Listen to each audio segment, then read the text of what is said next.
Growing your business can mean big-time logistical questions, like how are we going to keep up with all these local deliveries? Let Uber Direct offer you a helping hand. With Uber Direct, you take orders on your website, app, or by phone. Then, drivers who are part of Uber's courier network pick them up from your store and deliver them to your customer's doorstep. Sounds simple, right? Delivery just got better with Uber Direct. Learn more at uberdirect.com. Growing your business can mean big-time logistical questions, like how are we going to keep up with all these local deliveries? Let Uber Direct offer you a helping hand. With Uber Direct, you take orders on your website, app, or by phone. Then, drivers who are part of Uber's courier network pick them up from your store and deliver them to your customer's doorstep. Sounds simple, right? Uber Direct helps you give your customers what they want when they want it. Offer them delivery options in under 2 hours, on the same day, or scheduled up to 30 days in advance. Plus, share real-time tracking and ETAs by text. You can keep growing your business at a price that works for you. Never pay commission or hidden charges. Just pay a fixed fee per delivery. Delivery just got better with Uber Direct. Learn more at uberdirect.com. I'm Jamie Beck, and I'm a photographer.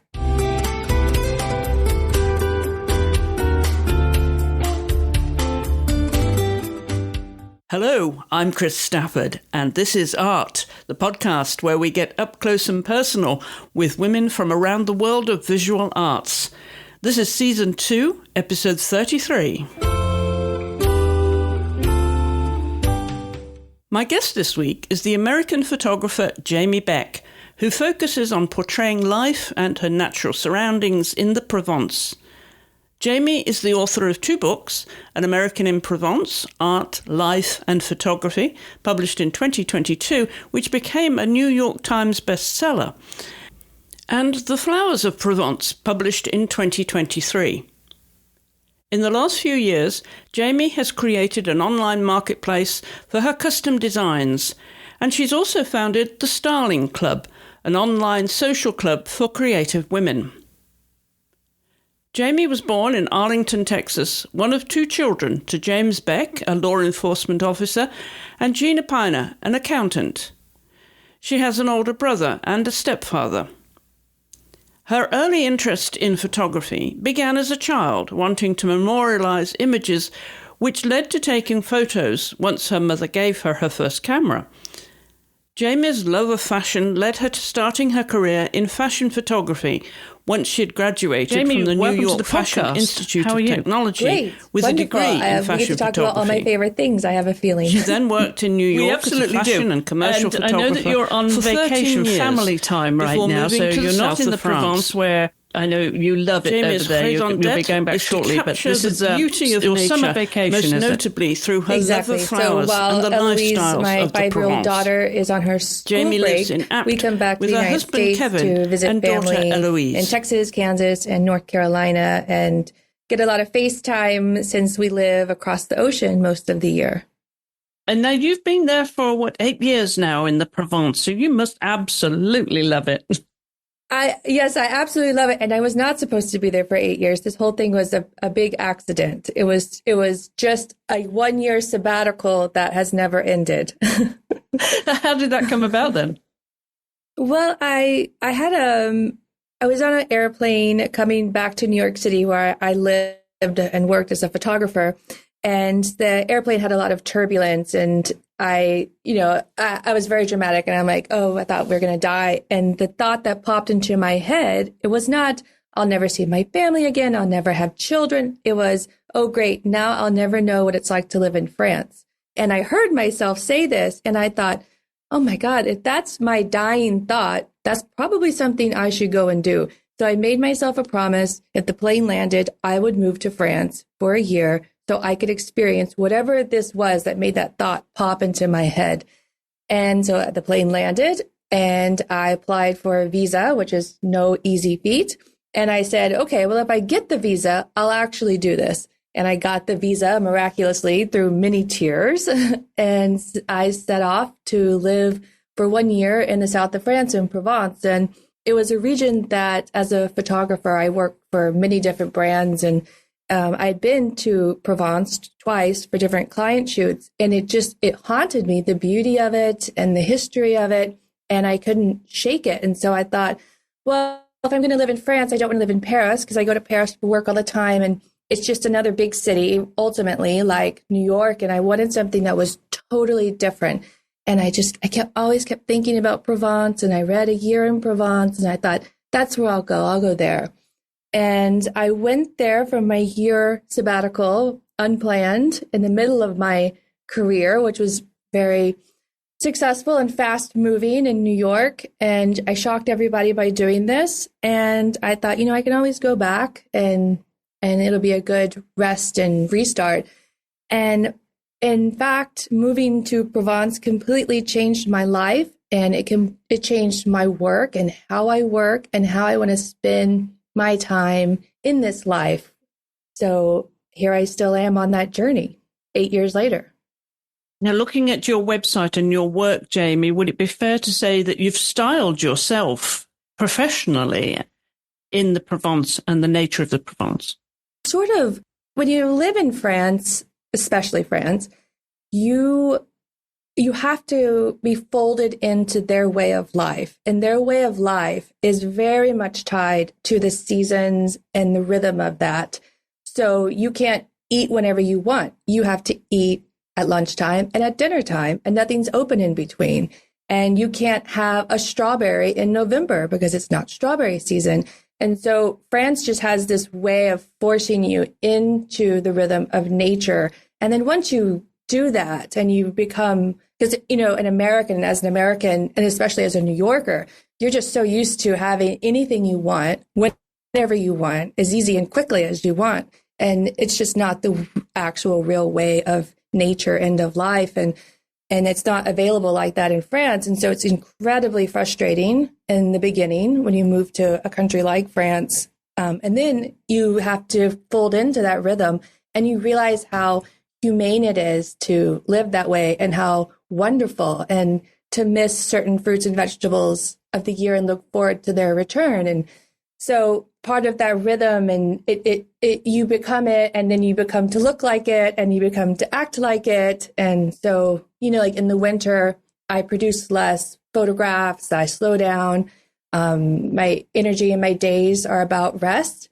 And in the spring and summer, it's like I'm an abundance of photographs and of energy. And so is the nature outside. And so how I dress and everything like that reflects being in this environment. Growing your business can mean big-time logistical questions, like how are we going to keep up with all these local deliveries?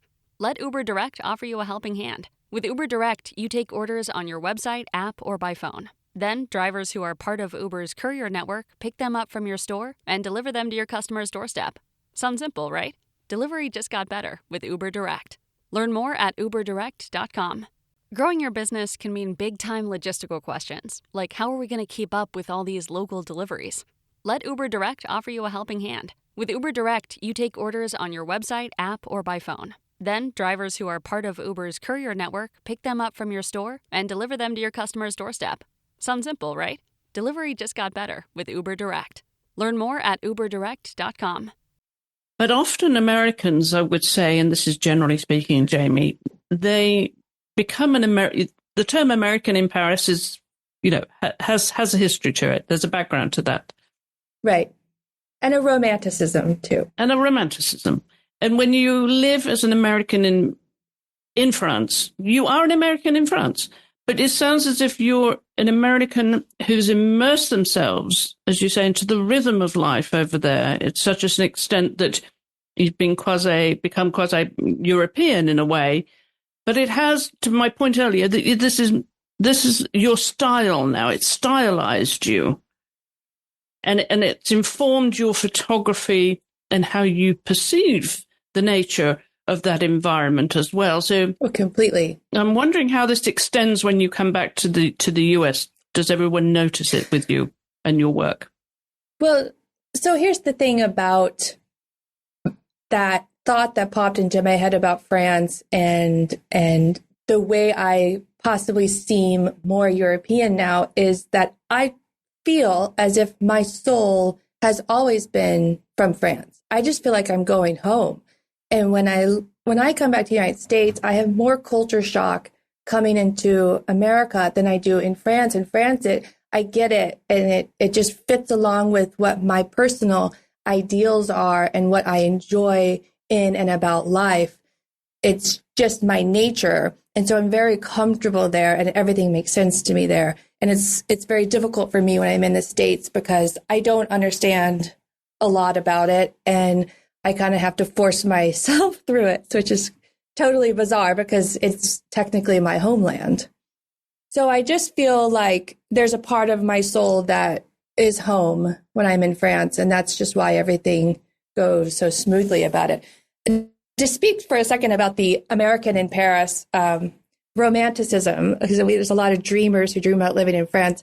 And for that first year, it is that blissful dreaminess. And, you know, you still have your baggage of your home culture is still imprinted on you before you kind of fold into the French way of life.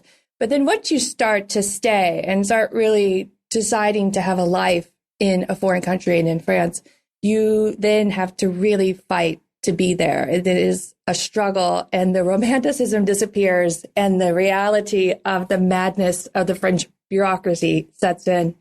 And so to get a testament to how much I love being in Provence is that I haven't given up that fight yet, which takes a lot of courage and willpower and determination to survive being there. It reminds me of that book by Bill Bryson, I'm a Stranger Here Myself, which as an expat I feel too, if I go back to Europe, to England particularly, I'm a stranger here myself. I feel more at home in the mainland Europe. And it's interesting that adjustment, you have to immerse yourself to such an extent and also to grasp the language so that you're not considered an outsider and a foreigner. And it seems that you've transitioned through that. Well, I am fluent in the language through the visual language, through the photography. And that's how I communicate with French people and the French culture, and how I've been accepted into their culture is through the visual language of my work. The actual speaking language of French is sort of a joke with all of my French friends about how terrible my French is. And so I say about my 5-year-old daughter, Eloise, who was born in France, that, well, I birthed my translator because she goes to French school and she has the perfect French accent. So, and she gives me a hard time about my accent.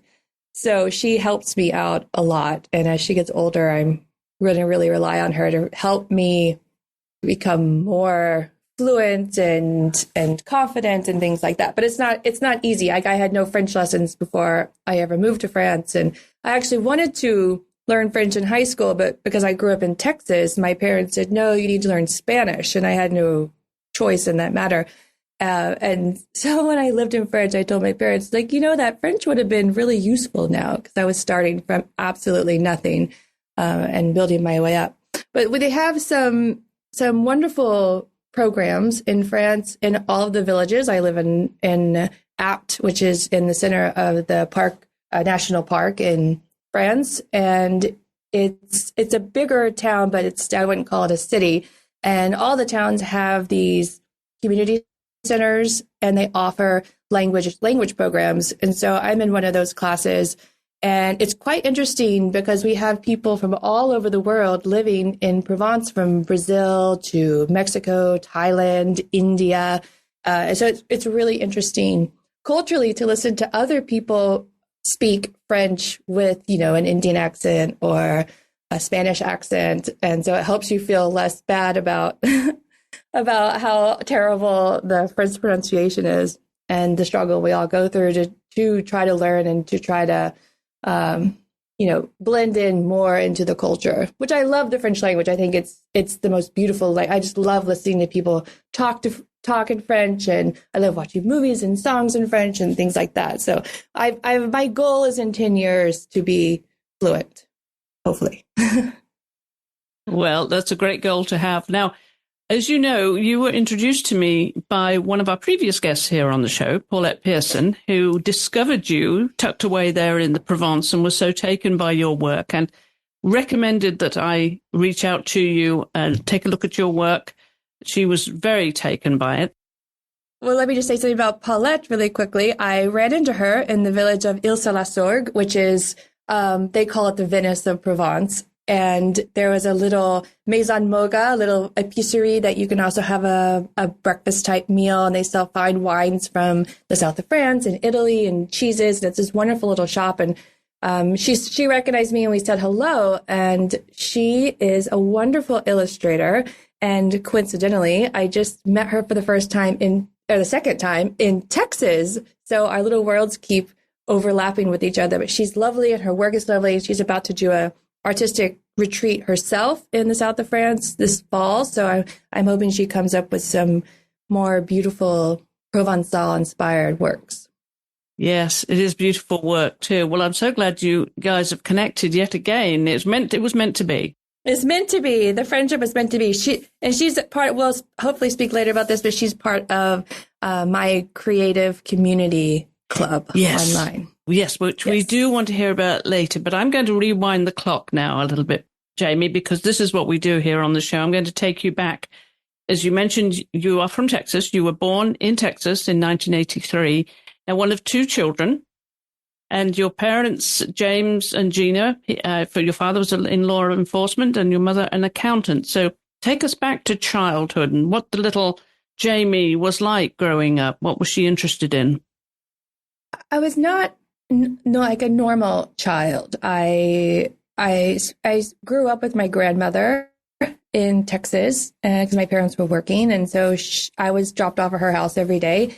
My grandparents, whom I adored, and she was a very crafty person. She had a sewing machine in her dining room. We were always making my dresses and going to the fabric stores, and we'd go thrift store shopping and buy crazy gowns to play dress up in. And she had this wonderful vegetable garden that we were always outside doing projects and growing things and eating things and making things. And she was just this wonderful way of an introduction into life. And I laugh a lot because when I'm in my studio in Provence, I'm there growing flowers and playing with bugs and painting things and making things. And I think, well, I'm just reliving my childhood every day. And I had this really magical, wonderful experience with her in her garden in Texas. And it's sort of a abundance of creativity and projects. And here I am now midway through life, and that's kind of what I do for a living.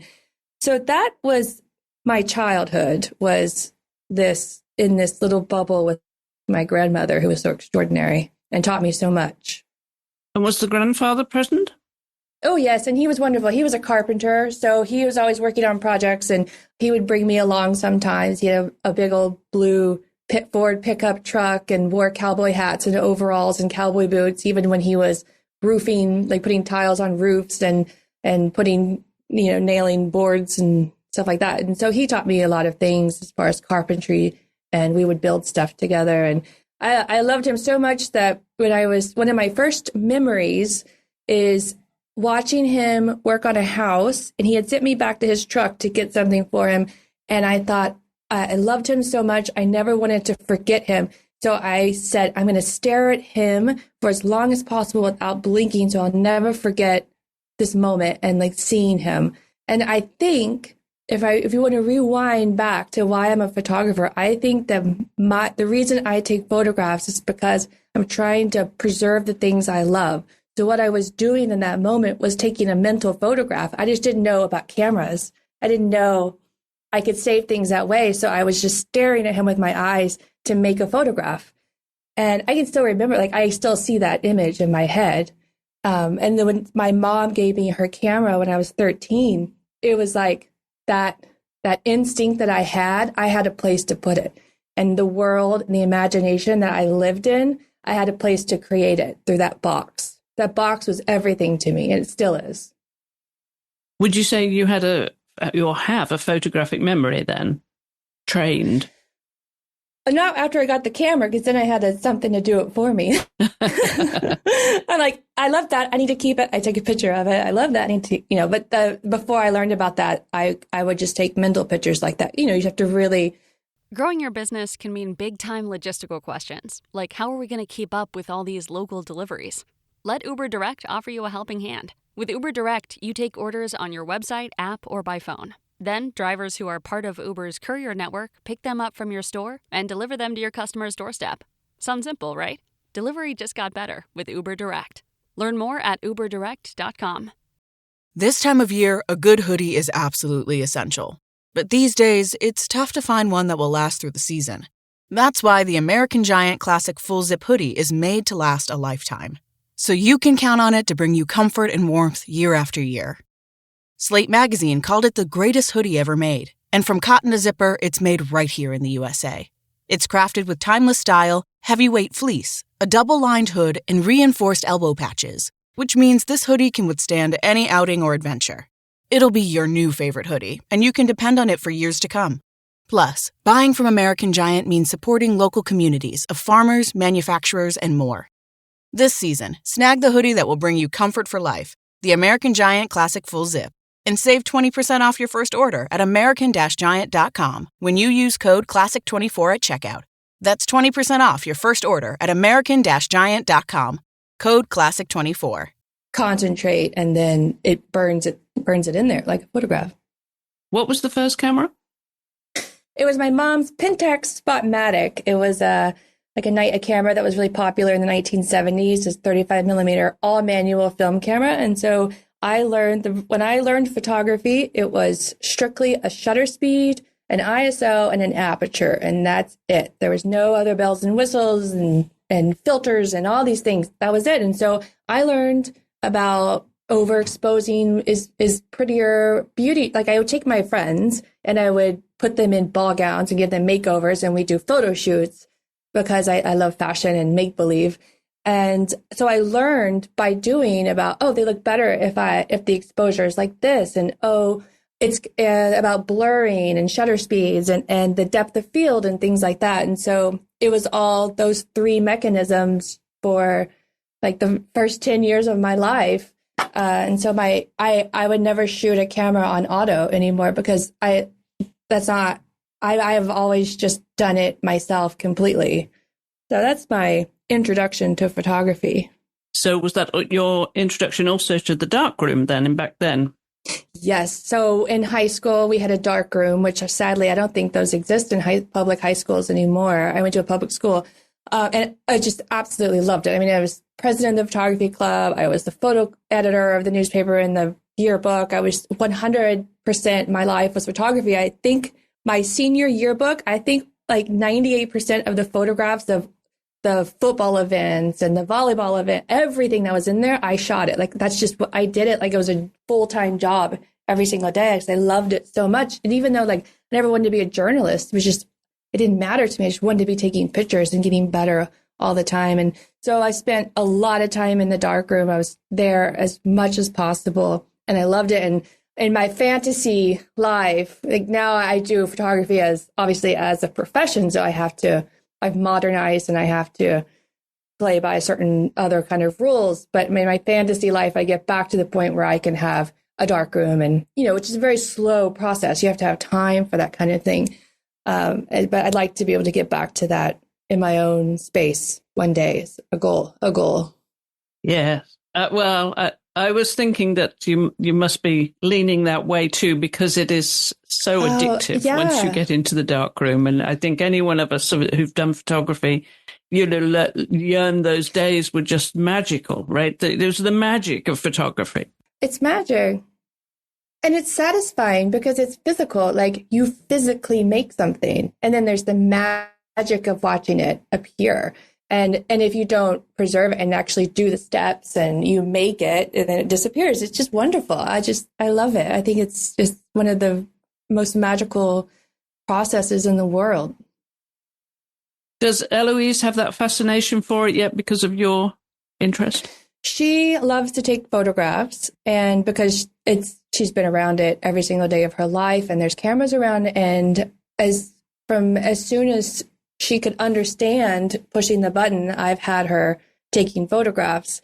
Obviously, I don't push it on her. She has other interests, but she also loves to draw. Like my husband, his degree is in graphic design, and he was an artist, and he does all of the design aspects to our websites and our products. And so he taught her how to draw, and she's quite good at that. And so we guide her, but we also let her be a free child and do other crazy stuff. Well, you clearly followed your passion from a very early age. I'm wondering which schools you were in, because if anyone's listening from Texas, and they're probably curious about which schools you attended. Right. So after high school, I went to college in New York City. I attended the Fashion Institute. Before that, though, which was your first two schools? Like for high school?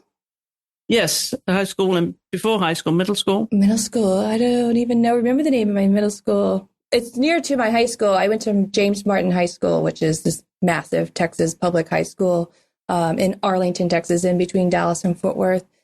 And I can't remember the name of my junior high. Because we love to give a shout out to the teachers in our life. Those that have really influenced us. Let me tell you, my high school photography teacher, Daniel Regalado, who was extraordinary. He was maybe, I think, in his 30s. He was young. He was married to the journalist teacher who did the school newspaper, and their rooms were next door to each other. And he loved photography, and he spent his own money to have this whole library of photographic books. And, my parents, an accountant and someone who works in law enforcement, I'm this very strange bird who loves photography, right? And they don't know anything about photography career. Like, photography to them was shooting weddings, and I had no interest in shooting weddings. And so I loved going to high school photography class, because all these books on the history of photography introduced me to some of the, Norman Parkinson and Irving Penn and Ansel Adams. And it was this world I wanted to live in. And it opened up all the possibilities of what photography could be, that no one else could teach me. So that's where I really fell in love with fashion photography. I always loved fashion. Like I said, my grandmother and I would go to thrift stores and buy ball gowns, and I'd play dress up. Like I've always loved fashion as storytelling. And so he had these wonderful old fashion books and of fashion photography books, and I loved looking through them. And I thought, that's what I want to do. I want to learn how to be a fashion photographer. So that's how I ended up at the Fashion Institute of Technology, where I studied fashion photography to become a commercial photographer, which I did after I graduated in New York. I lived in New York for 13 years and had a commercial studio in Lower Manhattan, and I shot for all kinds of fashion brands, Donna Karan, and oh my God, there's like a whole list. I'm blanking, but I did it ad nauseum for years, and I shot for people like Vogue and Harper's Bazaar and things like that. And so I lived that dream.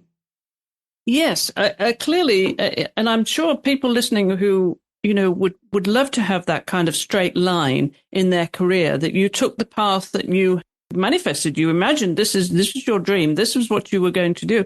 You make it sound easy, Jamie, but clearly there's a lot of hard work that goes into this at the beginning of anyone's career, and determination. So were you always a very single-minded child and determined and passionate, maybe a little bit stubborn about the course you wanted to take? I mean, completely. It's your life, and you have to be in control of that, and you have to make the decisions that guide that. And I was very clearly focused, like, I am a photographer, and I want to be a professional photographer. And this is what I want to dedicate my life to. This is what I love. This is what I want to go to work and do every single day. And you just have to do whatever sacrifice it takes to do that. And there's definitely self-doubt, and there's definitely struggle, and there's definitely frustrations. It's not easy, and it's scary. I think for the first 10 years of my career, I was terrified every single day I walked onto a set to do a shoot. I gave 110% and maybe more, because I was just terrified. And but you have to just take every single step, and you just have to do it and show up, and what's the worst that can happen? But you have to fight your way through it, and you have to believe in yourself. Like, you can't expect other people to believe in you. You have to believe in yourself, and you have to fight for yourself and your vision. And that's something that has never changed for me, is that determination and that fight and that self-belief. Like, I know I can do this, even if this is terrifying, and even if I maybe not be totally qualified for it. I don't care. I'm going to push really hard to do it. Did you have to face misogyny too in the beginning of your career? Because it's a very cutthroat world, fashion photography. Yeah, I mean, when I grew up in fashion photography, other than Annie Leibovitz, it was all men for sure. And in college, you as a professional photographer, you start out assisting other professionals to learn the ropes, to learn, and to meet people and things. And so I was assisting professional photographers, and they're like, it's just so weird because, I'm a kind of a girly girl. It's like they feel like they should be holding the door for me when it's my job to hold the door for them. So it was like weird things like that. And also I'd be like watching men sometimes on sets work, and then I'd be like, I could do that better. But, I'm like this cute little girl, so no one's going to believe that. So I kind of just eventually said, forget this as far as assisting other photographers. Like I saw how they did it. I knew I could do what they do, and I just needed to go out and do it myself and just ignore all of the noise and whatever anyone said, and just take it step by step. And that's kind of was I don't put a lot of energy or thought into negative things. I'm very productive and proactive. So I don't dwell on stuff that doesn't feel good. I just figure out, like, problem solve, ways forward, paths forward, goals, positive things. A born optimist too, an extrovert. Yeah, totally. Yes. Well, I'm actually very introverted, but like I'm a very positive introvert. But extrovert, introvert, the two can be combined. Yes. So who would have been your idols? I mean, you mentioned obviously Ansel Adams, Parkinson, some of these names that you were looking at in between the pages, so to speak. Yes. But who would have been your real life sort of idols and mentors when you were starting out? I still to this day, from the first time I saw his work, I've loved Irving Penn. I mean, to me, he is the god of photography, the father of photography. I just love his work so much. And I saw his book for the first time when I was in high school, and I'll never forget it. It's called Passages. When I was in college, I was at the photography store in downtown Manhattan, and the woman who was checking out in front of me, she said, put it on my account. And they said, what's the name of the account? And she said, Irving Penn. And I gasped, and I said, you work for Irving Penn? And she said, yes, I'm his studio manager. And I said, oh, he's my idol. I love his work. And I said, does he take interns? And she said, no, but you could come and meet him if you like. And so we arranged a time. And she said I could bring my portfolio and he would look through it and give me some advice. And so I remember I wore like a tweed pencil skirt and a turtleneck top. I was like very put together, and because I was still very much from Texas, and like you get dressed up to meet someone respectably, And I went to his studio, which was over by Union Square, and the elevator doors opened directly into his studio space. And he was there, and he looked through my portfolio, and we talked for a bit, and I was sort of just panicking, freaking out in my head the whole time because of he showed me around his studio, and it's like, oh God, like here's where he shot, this Nicole Kidman photo he told me about the north light from this window he'd use and how he have all of his assistants leave. So it's just him and the subject matter. And so it was this wonderful moment. And when we said goodbye and I got in the elevator and the doors closed, I just started bawling. But I remember he told me, he's like, you look very put together to be a photographer. And I was like, well, I'm like meeting my idol. Like, what am I supposed to show up in sweats?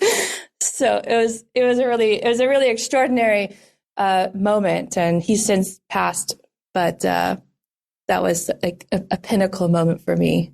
An early milestone in your career. Totally. And he had this exhibition in Washington, D.C., and I had no money. I was so poor. I had no money. And so I went down to Chinatown. I'm in college. I went down to Chinatown and I took the Chinatown bus to Washington, D.C., which was like a 4-hour bus ride. And I don't remember how much it was, but I probably skipped 3 meals to pay for it or something. And I went to his exhibition at the National Portrait Gallery, and it was the photographs of the woman who would become his wife, and they're platinum palladium printed. And it was the first time I got to see a real photograph printed that way because I'd only seen the reproductions in books. And so I stood there at this museum in Washington, D.C., looking at these pictures that I had idolized throughout my high school. And I was just crying in the middle of this museum because they were so beautiful. And just to see when you see a real photograph printed, an art photograph printed by the artist, it is the detail and the feeling of it is so different than the reproduction of it. And then I went back. I couldn't even afford to stay overnight. So then I went and got back on the Chinatown bus back to Manhattan on the same day.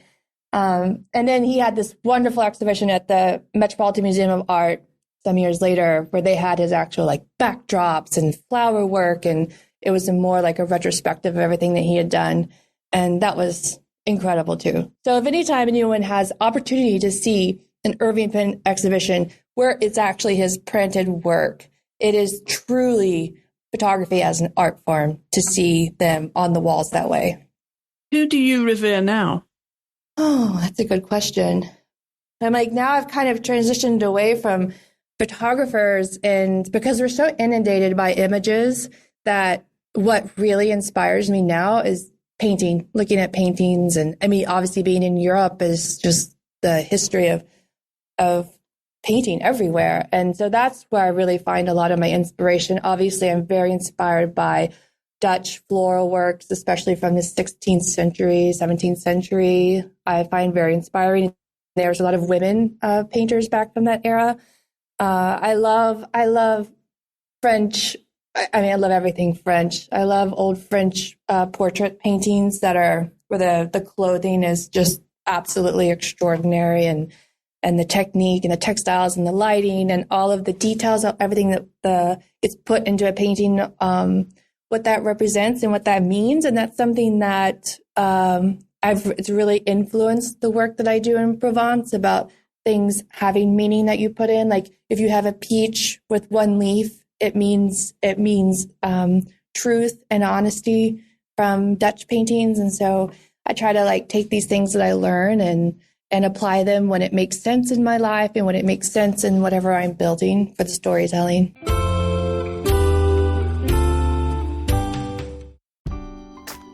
The most wonderful time of the year. Although, let's be honest, around the holidays, things really add up. But here's the good news. Only at Verizon, you can get a single line for $50 per month when you switch and bring your phone. So while ice skating for two is definitely costing more, here at Verizon, you can save. Gifts for your third cousins? Steep.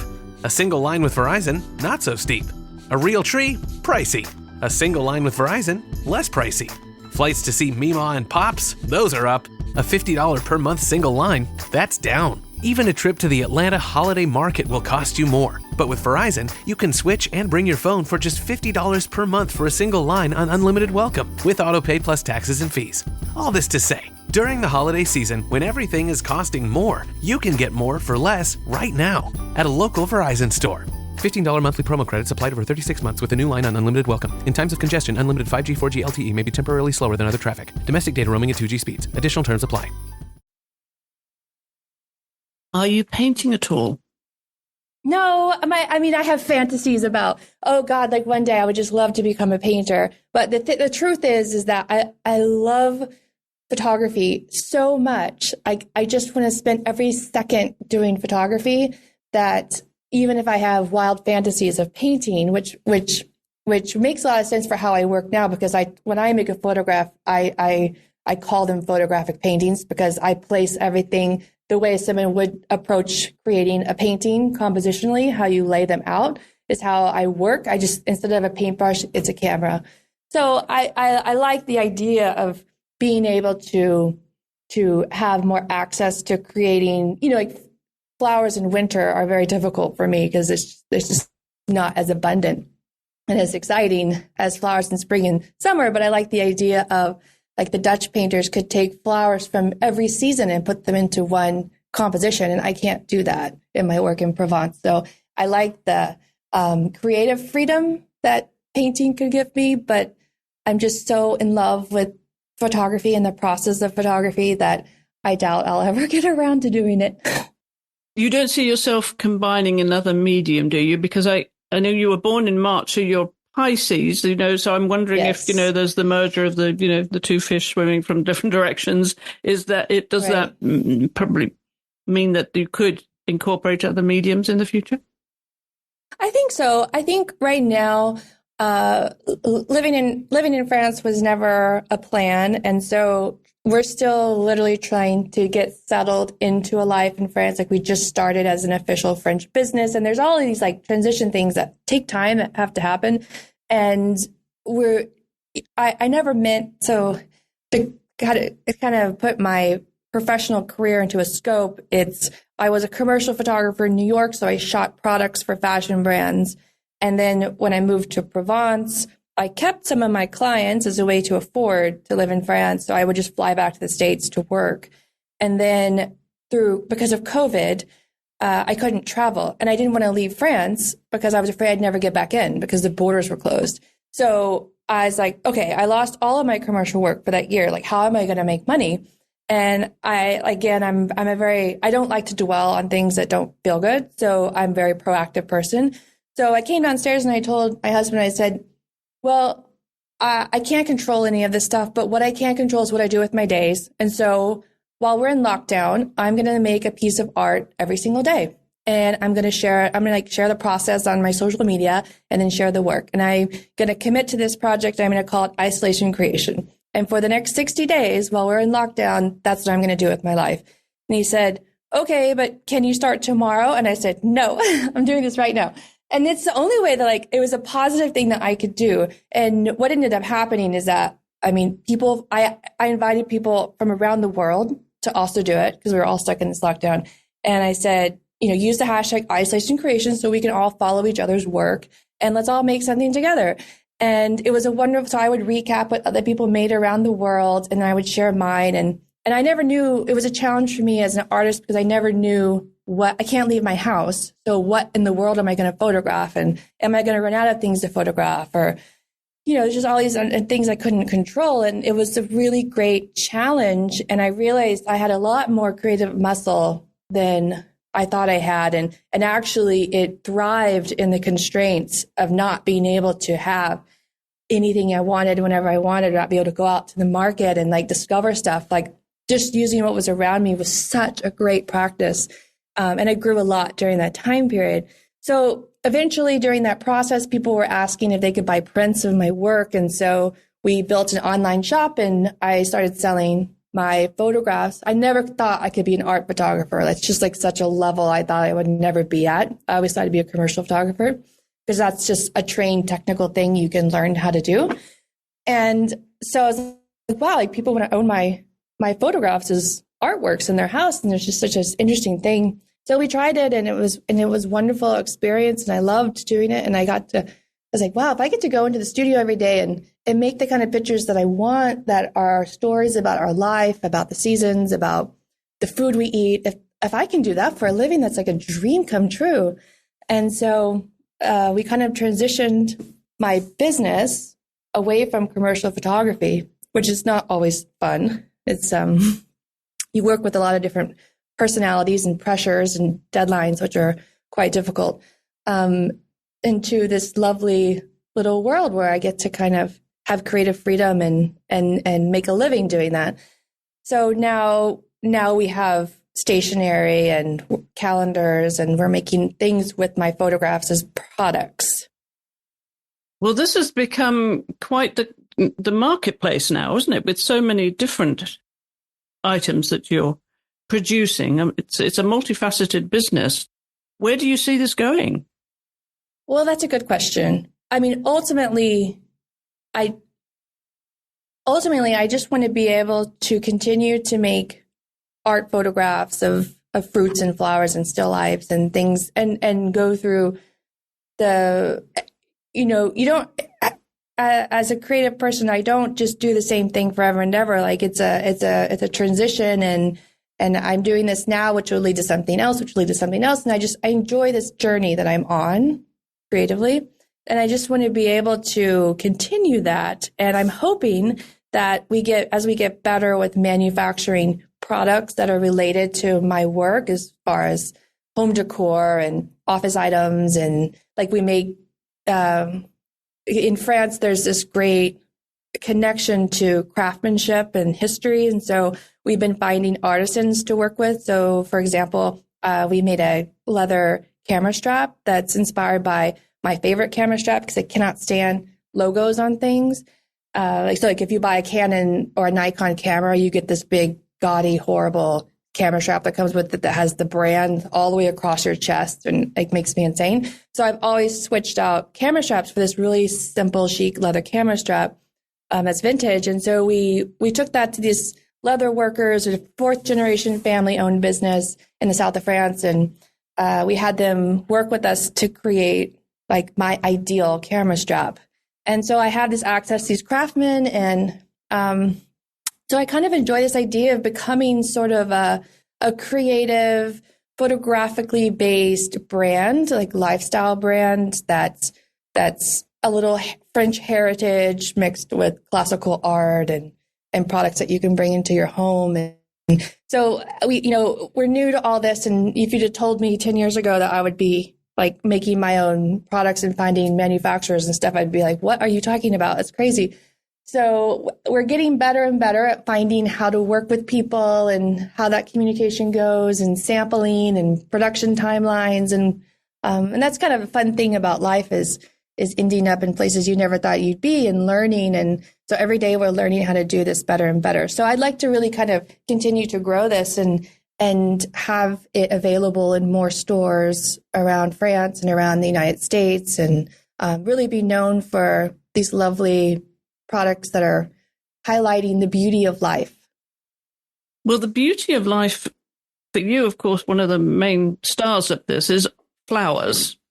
Really, really love your flowers and do some beautiful, beautiful work. I adore the flowers. Yes. Talk a little bit more about that, Jamie. I mean, I'm trying to understand where this is in your soul, why this is such an important outlet for you to be so creative in that. There's so many ways you can show flowers, right? And light is everything. There's three important things in photography, right? Light, and light. Right. So talk a little bit about the magic of that for you, that comes from your soul. The flowers, growing up, like I mentioned with my grandmother, we were always in her garden. She was always growing flowers. I would take roses to my teachers all through elementary school. I would take roses cut from my grandmother's garden as bouquets for my teachers. Like flowers, it's like they grew into my soul when I was little. And they bring me, just looking at them, not even with a camera, just looking at flowers makes me so happy. And my parents would take me to the Dallas Arboretum to see the tulips every spring. And I love beauty. And there's nothing more beautiful to me than the flowers. And they bring me joy. And so I like to look at them.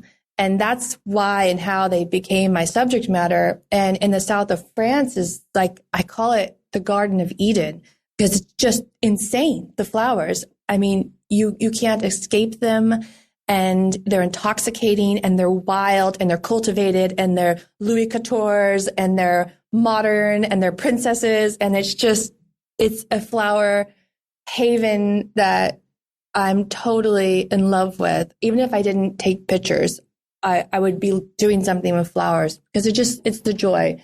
So that's where the flower photography came from, was just that joy of, okay, well, I'm not taking pictures of high heels for clients right now. So this is the thing I like to look at.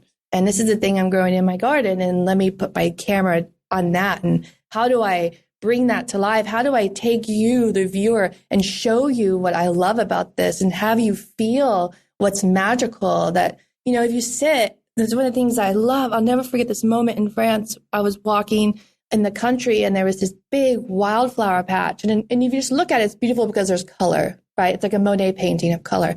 But if you just stop and you stand there and you watch, it comes to life. There's a whole universe that's living in this flower field, and the bugs, butterflies and just all this wonderful stuff to discover.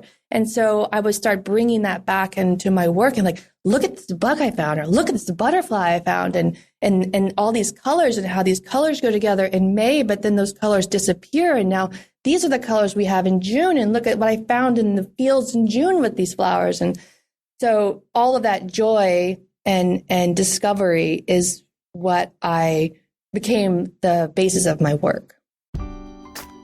The most wonderful time of the year. Although, let's be honest, around the holidays, things really add up. But here's the good news. Only at Verizon, you can get a single line for $50 per month when you switch and bring your phone. So, while ice skating for two is definitely costing more, here at Verizon, you can save. Gifts for your third cousins? Steep.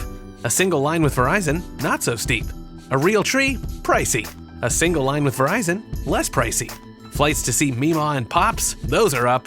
A $50 per month single line? That's down. Even a trip to the Atlanta holiday market will cost you more. But with Verizon, you can switch and bring your phone for just $50 per month for a single line on unlimited welcome, with autopay plus taxes and fees. All this to say, during the holiday season, when everything is costing more, you can get more for less right now at a local Verizon store. $15 monthly promo credits applied over 36 months with a new line on unlimited welcome. In times of congestion, unlimited 5G, 4G LTE may be temporarily slower than other traffic. Domestic data roaming at 2G speeds. Additional terms apply.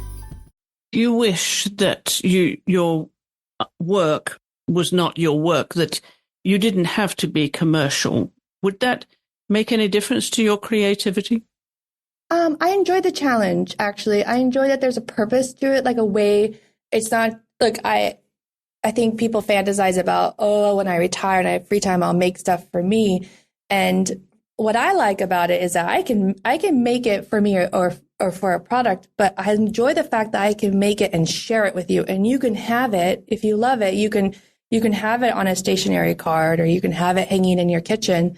And I like the idea that this thing that I'm really good at, I can share it with other people. And maybe they don't have the time, or they don't have the camera, or they don't have the skill, or they don't have the access to whatever I have. And so they can, but if they did have those things, they would do that too. I like that I can give them that if that's something that they love and that I can do. So I enjoy that it is my job, and I enjoy the challenges of surviving and challenges of how to make it accessible and what I can do with it in these different ways. I think that's really fun as far as mental puzzles, figuring that out. Where do you get the most satisfaction in this process then? Well, the moment I take the picture, I think there is a chemical, it's like drugs to me. I think there's a chemical reaction that gives me all of the dopamine and whatever the good drugs are that happens in my body, because I'm so happy and satisfied when I make something that I love and it feels right. And when I build my work in the studio and I'm creating, I have to be by myself because I'm having all this dialogue in my head, and I'm really in my head. Like there's sometimes my husband comes by the studio and he like pops his head in and he says something to me, and I don't remember that he came. I didn't respond to him, and he knows that I'm just in my head. I'm not being rude or anything. He just knows me that well. I'm so concentrated. And when I build it, there's a certain moment. It's like that voice that on the airplane that said, "Oh, great, now you never know what it's like to live in France." At a certain moment, something says stop. And I literally release my hands from whatever I'm fiddling with, if it's a piece of linen or the way a petal's falling or something like that. And I let it go and I stop. And then I go and I make the photograph. And I've gotten, in my studio, I have south-facing French windows. There's like doorway windows over the garden. And I track the light all year long. And so now I'm on 8 years, so I know the light very well in the studio. And it's a dance of finishing the composition, of building it without the camera, just building it. And the light ending at the right time, for the light to be at the right time, for the photograph to come together. And there are days that maybe I'm not planning to take a photograph, but I look out the window and there are certain clouds that make the most beautiful light because there's moisture in them. And so things will glow. They have to be like a veil. I call them veil clouds. And I know like whatever I'm doing that day has to get rearranged because I have to go take a photograph in the studio because that light it glows in a way that is heavenly. So it's this dance that I do, and I really feel like a synergy between the subject matter of the camera and the light. And when it all comes together that way, it's the most, no matter what I'm doing with that photograph afterwards, just capturing that is the happiest feeling and place on earth for me. What's your favorite light? It's that veiled light. It happens on could be a rainy day, but not like a blanket, not like a gray London rain, gray Paris rain. It's like one of those days where the clouds move quickly and they're a little fluffy and there's moisture. And so it's right before the sun starts to set. So it's really golden and it can push through that light. That evening sunset, almost raining light is the most perfect light in the world to me. I'm sure you've moved on from the Pentax Spotmatic, but for the photographers listening, Jamie, what do you use now? So now, look, I have to be perfectly honest. I'm not somebody who puts a lot of time, thought, energy, and investment in cameras. I could care less about technical stuff. It's not that interesting to me. I don't even know how many megapixels my camera is. This is something that my husband is very good at. So if it were up to me, I would have been a film photographer my entire life. I've probably been very poor and had no clients, but I would be happy, right? And he forced me kicking and screaming into the digital age. And he got me on Instagram and Twitter and Tumblr and all these things that ultimately changed my life and helped me grow as a photographer and get clients and be discovered and all that stuff. So what happened is we traveled and we lived in New York and we had commercial clients. I would take my big professional cameras. Back then I was shooting with a Canon 5D Mark II, Mark III, something like that. And we would rent medium format cameras. And we were also shooting with a film, like a motion picture film camera called the Red. And because you can pull stills from it. And we were doing hybrid photograph video work for clients that we called cinemagraphs, which is basically the concept of it is a living photograph. So there's no beginning or end. It's just alive. So we were doing this for clients. We're flying all around the world. We traveled 6 months out of the year. And I said, these cameras are very big and very heavy. And I said, I want a little camera I can strap across my body on our travels. And so he got me the Sony A7R2 or something like that. And it's a really small mirrorless camera body. And I put just a 35 millimeter single lens on it. So it's really compact. It's great. You can strap it across your body and it's like weightless. It's like you have no camera on you. So that I could snap pictures at all these extraordinary places that we were going for Instagram or just for our memories. When I went to France, we packed up all my studio stuff and put it in storage. And I just took that Sony. That was it. Because I had no plans for what I was going to do in France. I was just going to eat cheese and drink wine and live in France for a year before I died. So that's all I had. And I didn't know anybody. My husband at the time, he stayed in New York and States because we had some client work and he was dealing with that. And so I was just there by myself and I had that camera. I didn't know anybody. I didn't know what to do, but I knew I wanted to take pictures. So I said, well, this camera has a good timer and stuff, and maybe I'll do some self-portraits. And so I was just playing with photography again. And at that point in my career, as a professional, I'd gotten to a point where I was very uninspired and I knew how to do the work without really having to think. I felt like I was just walking in and pushing the button, I'm just along an assembly line of production. And I spent that first year in Provence falling in love with photography again.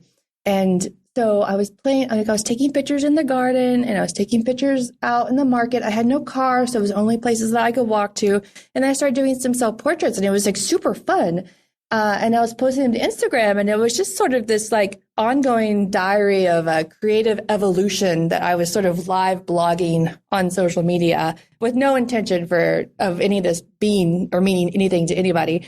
And I spent a lot of time writing and getting better as a writer. And again, with no intention. So I have journals and journals filled with writing. And ultimately, these things would lead to becoming my book, An American in Provence, which I had no plans for. And I think it was not until the 5th year I was there that someone approached me about doing a book. And I was like, well, I basically have it written and I have it photographed. So let me think. So what was your original question though? I went on this like long tangent. What camera you're using today? Oh, the camera. That's right. The camera. So that's how I ended up with that camera. And that's why I ended up taking self-portraits, because it had this like functionality that had this Wi-Fi. So I was using the timer to take self-portraits that first year in Provence. And then eventually my husband's like, it has Wi-Fi capability. You can connect it to your phone. So then I could see the composition, which is everything, right, for photography, to see through the frame. And in the beginning, I would like take the timer, then I had to run back to the camera and see and make adjustments, which is not great for if you want your hair or your clothes or whatever to be in a very certain specific position. So once he taught me that I could connect my camera to my phone and to my iPad, I could then construct a whole scene with myself in it, or set it up to build a still life and have the iPad off frame so I could see what the camera's seeing without having to go back and forth, which is really exhausting. So then I could build all of these images this way, and that kind of opened up a whole other level of creativity. So I'm still using this. I have the newest version now, the Sony A7R. I don't know if it's the 4 or the 5, whatever the newest Sony A7 version is, that's what I have. For client work, I'll use the 24-105 lens. I work with hotel groups still and things like that. And then I still have the 50 millimeter and the 35 millimeter like single lens for smaller, when I want to make the camera more compact and smaller, that I take on trips or if I'm just walking around. So that's what I use. I have old SX70 Polaroid cameras that I absolutely love. I did a whole Polaroid flower series that I sold out in the first hour that we released them, and we had them framed in Provence locally. And they're little artifacts from the studio. So I enjoy doing that. I have a series with one of my friends who's a French actress and model that I shoot her only on this Polaroid film because I like how soft and dreamy it is on skin. It just kind of makes everything like little, like angelic. There's an angelic quality to it that I like. Kind of smooths over the real world and lets you dream a little bit when you look into SX70 Polaroid. I have a 4x5 film camera. I learned 4x5 in film in college, and I enjoy how long it is, like for the lovers of the process of photography. And so it's very slow and very tedious, and you have to be very precise. And I enjoy that process because you really feel like you're making something. And it's very satisfying in that way. And then, of course, because it's film, you don't really know what's on the film until you get it back. And it's just a thrill. I have some medium format cameras that I used to shoot in the 90s. There was a fashion photographer that I adored. Oh, my God, what's his name? He's so famous. The most wonderful time of the year. Although, let's be honest, around the holidays, things really add up. But here's the good news. Only at Verizon, you can get a single line for $50 per month when you switch and bring your phone. So while ice skating for two is definitely costing more, here at Verizon, you can save. Gifts for your third cousins? Steep. A single line with Verizon? Not so steep. A real tree? Pricey. A single line with Verizon? Less pricey. Flights to see Mima and Pops? Those are up. A $50 per month single line? That's down. Even a trip to the Atlanta Holiday Market will cost you more. But with Verizon, you can switch and bring your phone for just $50 per month for a single line on unlimited welcome, with autopay plus taxes and fees. All this to say, during the holiday season, when everything is costing more, you can get more for less right now at a local Verizon store. $15 monthly promo credits applied over 36 months with a new line on unlimited welcome. In times of congestion, unlimited 5G, 4G LTE may be temporarily slower than other traffic. Domestic data roaming at 2G speeds. Additional terms apply. The most wonderful time of the year. Although, let's be honest, around the holidays, things really add up. But here's the good news. Only at Verizon, you can get a single line for $50 per month when you switch and bring your phone. So while ice skating for two is definitely costing more, here at Verizon, you can save. Gifts for your third cousins? Steep. A single line with Verizon? Not so steep. A real tree? Pricey. A single line with Verizon? Less pricey. Flights to see Mima and Pops? Those are up. A $50 per month single line? That's down. Even a trip to the Atlanta Holiday Market will cost you more. But with Verizon, you can switch and bring your phone for just $50 per month for a single line on unlimited welcome with autopay plus taxes and fees. All this to say, during the holiday season, when everything is costing more, you can get more for less right now at a local Verizon store. $15 monthly promo credits applied over 36 months with a new line on unlimited welcome. In times of congestion, unlimited 5G, 4G LTE may be temporarily slower than other traffic. Domestic data roaming at 2G speeds. Additional terms apply. I don't study fashion photography anymore, so I forget people's names.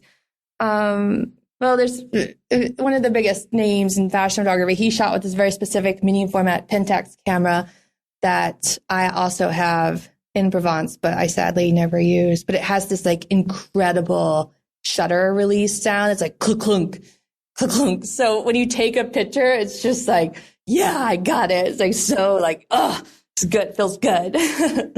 Yes, there's a real confirmation there that the shutter fired. Yeah. So that's nice. So one of the things we like to hear about from our guests is the kind of films they like to watch and books they read and poetry, so which kind of leads me to what we mentioned earlier, the club that you started, the Starling Club, that you set up in the Provence there, because you're including these things as well. And I will say, before we hear about this, that when you sent me your playlists, Jamie, I was hooked to your musical choices. Yay! Yeah, I have added them to my playlists, and I love that music. I've used it a lot for my own, when I'm in the studio painting myself. I love your choice of music. So keep them coming, Jamie. You really have a great time. I'm thrilled to hear that.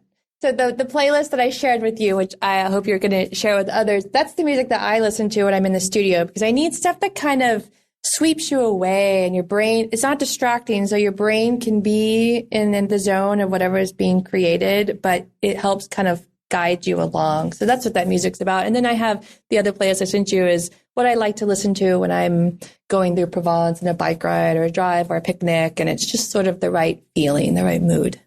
Yeah, you totally took me back there. Yeah, absolutely. I was back in the Provence. Let's talk about this Starling Club. Yes. Okay. So first, let me tell you this kind of the little seed of where this all began. You mentioned about, what the kind of things you like to watch and read. And we kind of have a joke between my husband and I that I like to watch anything French from the 18th century. As long as it's set, as long as someone's in a corset and it's in France and it's before electricity, I'll watch it and I'll love it. So that's sort of our joke. And I said some years ago, I was like, God, I wish it could just be my job to read, A Movable Feast and A Year in Provence and M.K. Fish, the Provence 1975, and like all these books about the south of France, like Julia Child's biography and stuff like that. But I'm like, I'm so busy in my work and in my world, I don't really have a lot of time for that. So I need to make it my job to have time for that. And in the more recent years, there's been a shift in online social media starting in 2022. And I found the culture, I don't like negativity, and I found the culture to start becoming just too negative. It's just that's the go-to, and snarky or mean or whatever. And I don't like it. It gives me anxiety. So I don't like to be in that space. And I was just telling my husband, God, I wish there's a place I could hang out with people who like the stuff that I like, who want to watch 18th century movies and read A Year in Provence and cook French food and talk about it. And we don't have to be afraid of someone coming in and being nasty and saying something nasty or making fun of us or whatever. That's not nice. A place there where we can all learn and share and grow together. And I share what I know about photography and they share what they know about whatever it is that they do. And so a couple of years ago, we were talking about, well, can we build a space like that? How do we build a space like that? And we're kind of watching the online scape and everyone's starting Substacks. And we talked about doing that. And my big problem is that it's not visual enough for me. When I do something, I want you to feel it and you see it and you feel it and you should visually be able to read. I speak the language visually, right? So we were kind of writing down all the things that I wish I could create and read and share and cook with other people. And then it was just but where, how and where. And I happened upon this girl I follow. Her name is Molly Baz, who's, she worked at Bon Appetit and kind of became a YouTube star. And now she does all her own cookbooks and things. She's a New York Times bestseller. And she launched this private online club. And I was like, okay, look at that. Like, this looks really visual as a place for her to share her recipes. And so I signed up for her club and I went in there and I was like, oh my God, Kevin, this is it. Like, she built her own little world and it looks like her and it's her style and it's visual, and yet all this information is there. And I said, I want that. I want to be able to tell stories about France or how I make stuff or whatever recipe I cooked in this visual escape. And that's private. So I don't have to worry about the weird culture of the internet anymore. And so we just cold called the people who made her site and we're like, hey, we love Molly's site. Like, could you build something? And we described what we wanted to build. Could you build something like that, but in this version for us? And they said, yeah, we can do that. And the budget worked out for what we could afford. And one of the biggest differences between, like, Molly's is just used for her to post recipes, and mine, we have essays, travel guides, recipes, and photography or tutorials in general. But what we also have is a private server chat room. So in this chat room, it's totally incredible. And then we just launched, we like quietly launched this in June, and we'll publicly launch. It'll still be private, but I'll publicly start talking about it in this fall. We just wanted to work out all the kinks. So in this chat room server, you have all these incredibly talented, lovely women from around the world, Australia, America, UK, Chile, Africa, who have come to this place frustrated with the culture of communication and social media, who want to connect with people exactly like what became missing for me online. Because I used to be able to learn and share, and it was this great thing. And then until it wasn't great, until it was like every time I opened my messages, my day would be ruined because, oh, you didn't comment about this war thing happening halfway around the world. And you didn't say anything about the US election. I'm like, oh my God, like, why are you asking me all these questions? This is so personal. Like, stop. So I have this space where we have a code of conduct. Like, you're not allowed to say anything that could be hurtful or harmful to somebody else. Or, like, there's no religious talk. There's no race talk. There's no sexual talk, sexual orientation talk, none of that. You're not allowed to make anyone feel uncomfortable. It's like, we're going back to my grandmother's age when she would tell me, and remember her telling me, if you don't have anything nice to say, don't say anything at all. It's like I'm becoming the grandmother of the universe. It's like, we're going to go back to having manners. We're going to go back to making people feel good and supported and safe, that they can share if they're struggling, share if they're creating something wonderful, share and have it, let them know that they're going to be seen. That was another huge issue with social media. It's like, no one knows who's seeing your work anymore. And like, strangers are seeing your work now, and it used to not be that way. It's like, I want you to know, if you make a painting and you post it, we're going to see it. And people who like it can tell you that, and you'll know that. And then there's a code of conduct that if somebody doesn't like it, they're not going to ruin your day because they're not allowed to be nasty. So it's like, you have to keep that opinion to yourself. You can have it, but you just have to keep it to yourself. So we built this safe space, and we had no idea if it was going to work. And people showed up, and it's like so wonderful that I can't stand to go outside of it. Like, I'm like, do I have to post on Instagram? Like, oh, it's so gross. Like, I like being in this space because it's happy and positive and nurturing. And in this group, we have a seasonal book club. So our first book is, of course, A Year in Provence, and it's all voted on by, like, people suggest. We have a master book list, a master movie watch list, and a master cookbook list. And so the community says, oh, I just found this, and I'll add it to the list. And then when the time comes up to decide what movie we're going to watch, we watch a movie together once a month. This Saturday, we're watching To Catch a Thief. The books and the movies and the cookbooks are all themed around France. They can be made by Americans or made by somebody else, but it has to have like a French tie to it, is the kind of connector of this whole club. So we're watching To Catch a Thief, and I'm making a cocktail for the movie, and I'm making a recipe from the movie, and we all come together at a specific time around the world. We have one girl from Australia who always gets up at 5:15 in the morning and watches stuff with us. And we just sit in the chat room and we watch stuff together. So we watched Eiffel, we watched The Taste of Things. And it's great because people know different things. So they share throughout the movie about the location, about the costume, about how this was done, or they make you laugh, or when something's sad, like we're all like there together supporting each other through it. And it's just really fun. It's turned into my favorite day of the month doing that. So we have our watch parties, we have our book club. We're launching this fall a cookbook club. So we're going to all cook a recipe from a French themed book once a season.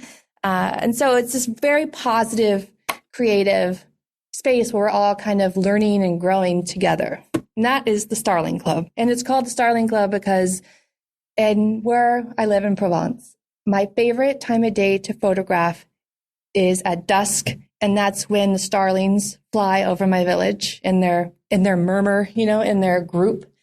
And it's magical. And so I've always loved starlings in that time of day because it's associated with my work and that happy drug that happens in my body because that's when I make my photograph. So my daughter's name is Eloise Starlingberg. And we named the Starling Club because ideally we're all together. We're all birds of a feather flocking together. So that's where the name came from. I guess your parents, and you have a stepfather as well, I believe, they maybe wouldn't be at all surprised with your journey then. Oh, no. They're very surprised. I'm totally the weird one in my family. But you always did the photography. That was always your interest. I always did the photography. Yeah. But I don't have the traditional path. It's very I'm sure it's very nerve-wracking and bizarre to them. And I think at this point now they're not surprised when I'm doing something new because just it feels like I'm always, oh, now she's in France. Oh, now she's, in Bali shooting this for that thing. Now she's building an online club. Okay. Now they're to the point where they're just all right, well, you're fine then. But, it's not like they don't sit around the dinner table and have in-depth conversations about art and flowers with me because it's just so different from their world, which is totally fine because they're wonderful people. The most wonderful time of the year. Although, let's be honest, around the holidays, things really add up. But here's the good news. Only at Verizon, you can get a single line for $50 per month when you switch and bring your phone. So while ice skating for two is definitely costing more, here at Verizon, you can save. Gifts for your third cousins? Steep. A single line with Verizon? Not so steep. A real tree? Pricey. A single line with Verizon? Less pricey. Flights to see Mima and Pops? Those are up. A $50 per month single line? That's down. Even a trip to the Atlanta holiday market will cost you more. But with Verizon, you can switch and bring your phone for just $50 per month for a single line on unlimited welcome with autopay plus taxes and fees. All this to say, during the holiday season, when everything is costing more, you can get more for less right now at a local Verizon store. $15 monthly promo credits applied over 36 months with a new line on unlimited welcome. In times of congestion, unlimited 5G, 4G LTE may be temporarily slower than other traffic. Domestic data roaming at 2G speeds. Additional terms apply. The most wonderful time of the year. Although, let's be honest, around the holidays, things really add up. But here's the good news. Only at Verizon, you can get a single line for $50 per month when you switch and bring your phone. So while ice skating for two is definitely costing more, here at Verizon, you can save. Gifts for your third cousins? Steep. A single line with Verizon? Not so steep. A real tree? Pricey. A single line with Verizon? Less pricey. Flights to see Mima and Pops? Those are up. A $50 per month single line? That's down. Even a trip to the Atlanta holiday market will cost you more. But with Verizon, you can switch and bring your phone for just $50 per month for a single line on unlimited welcome with autopay plus taxes and fees. All this to say, during the holiday season, when everything is costing more, you can get more for less right now at a local Verizon store. $15 monthly promo credits applied over 36 months with a new line on unlimited welcome. In times of congestion, unlimited 5G, 4G LTE may be temporarily slower than other traffic. Domestic data roaming at 2G speeds. Additional terms apply. But I'm the black sheep, I think. Do any of them share your interest in photography and then in the things that you love? Obviously, your grandmother did with what she shared with you, but I'm thinking of your parents now and your brother, James.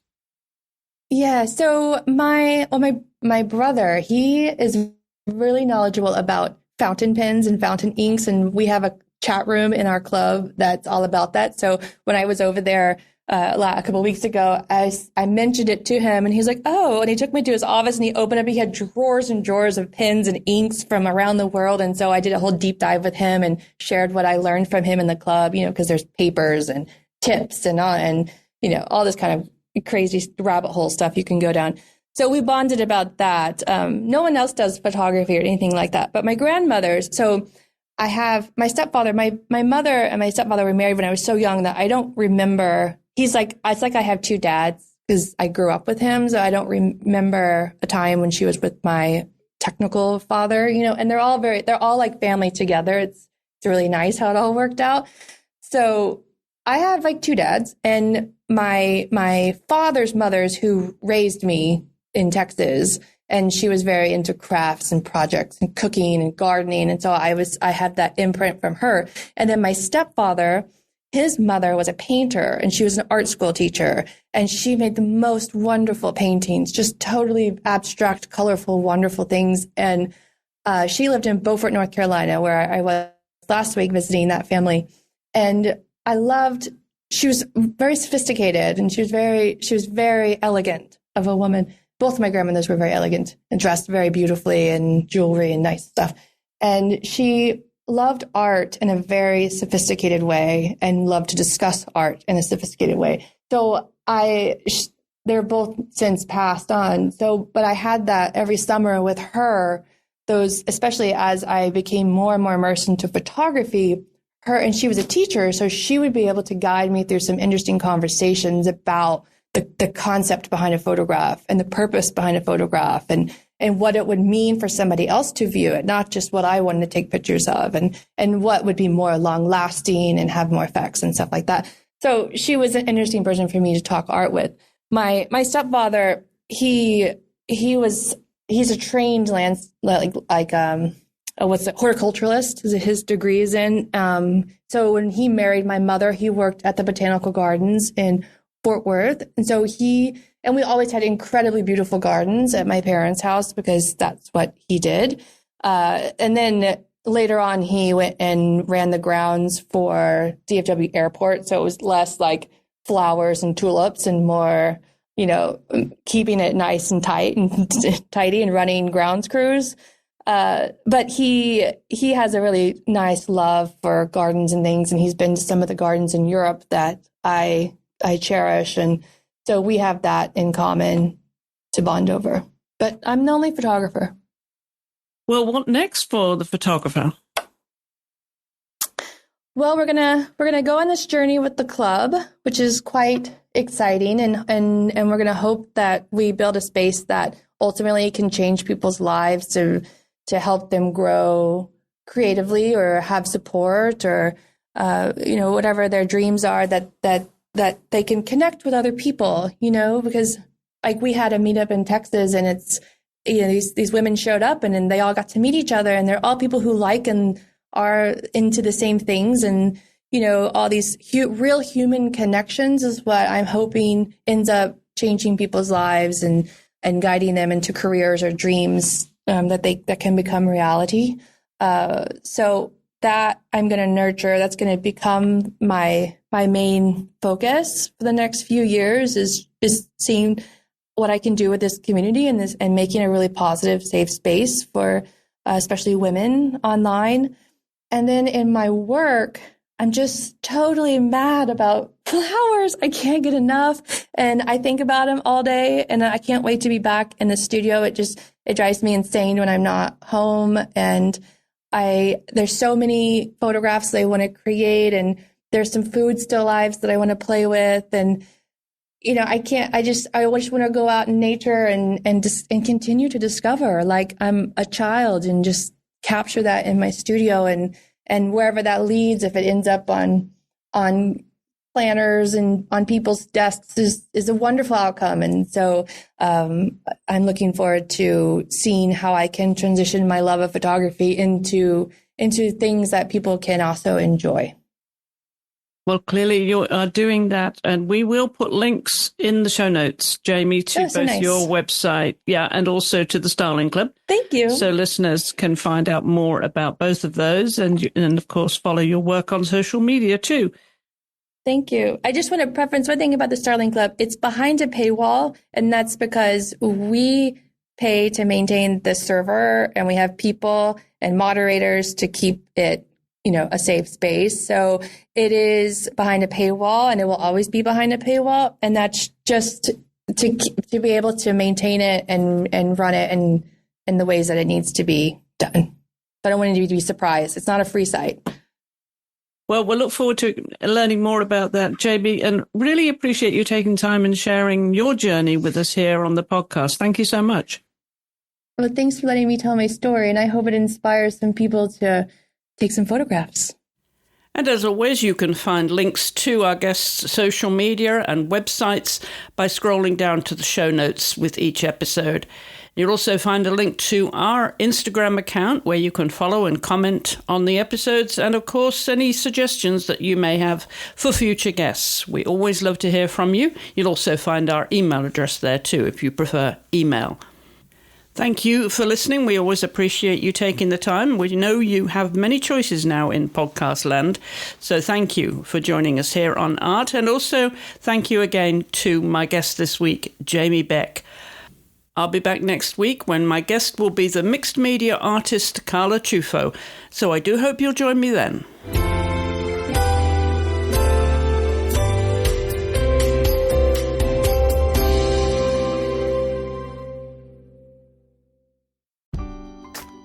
The most wonderful time of the year. Although, let's be honest, around the holidays, things really add up. But here's the good news. Only at Verizon, you can get a single line for $50 per month when you switch and bring your phone. So while ice skating for two is definitely costing more, here at Verizon, you can save. Gifts for your third cousins? Steep. A single line with Verizon? Not so steep. A real tree? Pricey. A single line with Verizon? Less pricey. Flights to see Mima and Pops? Those are up. A $50 per month single line? That's down. Even a trip to the Atlanta holiday market will cost you more. But with Verizon, you can switch and bring your phone for just $50 per month for a single line on unlimited welcome, with autopay plus taxes and fees. All this to say, during the holiday season, when everything is costing more, you can get more for less right now at a local Verizon store. $15 monthly promo credits applied over 36 months with a new line on unlimited welcome. In times of congestion, unlimited 5G, 4G LTE may be temporarily slower than other traffic. Domestic data roaming at 2G speeds. Additional terms apply. The most wonderful time of the year. Although, let's be honest, around the holidays, things really add up. But here's the good news. Only at Verizon, you can get a single line for $50 per month when you switch and bring your phone. So while ice skating for two is definitely costing more, here at Verizon, you can save. Gifts for your third cousins? Steep. A single line with Verizon? Not so steep. A real tree? Pricey. A single line with Verizon? Less pricey. Flights to see Mima and Pops? Those are up. A $50 per month single line? That's down. Even a trip to the Atlanta holiday market will cost you more. But with Verizon, you can switch and bring your phone for just $50 per month for a single line on unlimited welcome, with autopay plus taxes and fees.